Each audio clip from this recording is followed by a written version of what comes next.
Hello guys, আসসালামু আলাইকুম। আপনারা সবাই কেমন আছেন? আশা করি আপনারা সবাই ভালো আছেন। ছেলেকে বিয়ে করে নিয়ে আসছে।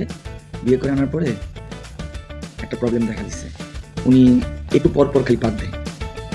৫ মিনিট ১০ মিনিট পর খালি পাত দেয়। এটা শরমের ব্যাপার না? শ্বশুর শাশুড়ির সামনে পাত দেয়। শাশুড়ির সামনে পাত দেয়, শাশুড়ি লজ্জা পায়। শ্বশুরের সামনে পাত দেয়, শ্বশুর লজ্জা পায়, বউও লজ্জা পায়। জামাইও কিছু বলতে পারে না। এরকম কয়দিন আর সহ্য করা যায়? এরকম করতে তো বাবা মা যেভাবে তো আর হয় না, আমার ছেলেরে আরেকটা ভালো মেয়ে দেখে বিয়ে দিই, যেরকম ডেলি পাতে না। তারপরে আর কি, ছেলে তো রাজি হয় না। তারপরও এখন ছেলেও বিপদে আসছে, এটা আর কতদিন? তো ওই হিসাব করে ছেলে রাজি হয়ে গেল এবং ছেলেরে আবার একটা মেয়ের সাথে বিয়ে দিল। এখন ওই মেয়ের এরকম প্রবলেম নাই, তবে ওই মেয়েরও একটা সমস্যা আছে। তবে ওই মেয়ে যে সমস্যাটা হয় সেটা হলো বছরে একবার একটা পাত দেয়। এখন সবাই টেনশন মুক্ত যে বছরে একটা পাত দেয়, এতে কি আসে যায়?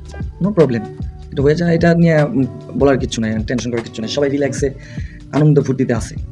তো এরকম আনন্দ ফুর্তিতে থাকতে থাকতে হঠাৎ করে সেই দিনটা চলে আসলো যেদিনে ওই বউ পাত দিবে। ওই দিনটা চলে আসলো। এখন তাদের ফ্যামিলিতে বাকি যে মেম্বারগুলো আছে সবাই এক একজন এক একভাবে চিন্তা করতেছিল।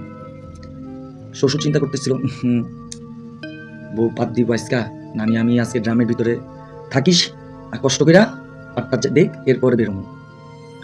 শাশুড়ি কয়, আজকে একটু বেড়ায় আসি। তো শাশুড়ি চলে গেল বেড়াইতে, আর জামাই তো কাজেই চলে গেল।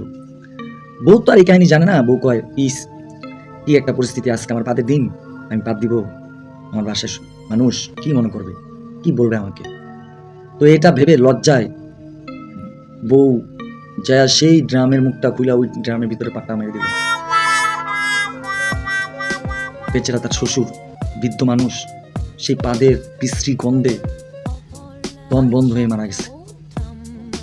কষ্টে শোকে তার বাচ্চা বলতো, টুসটাস পাদিনী বউ এসেছিল ভালো, বছরা পাদিনী বউ মোর বাবা জিরে মারিল।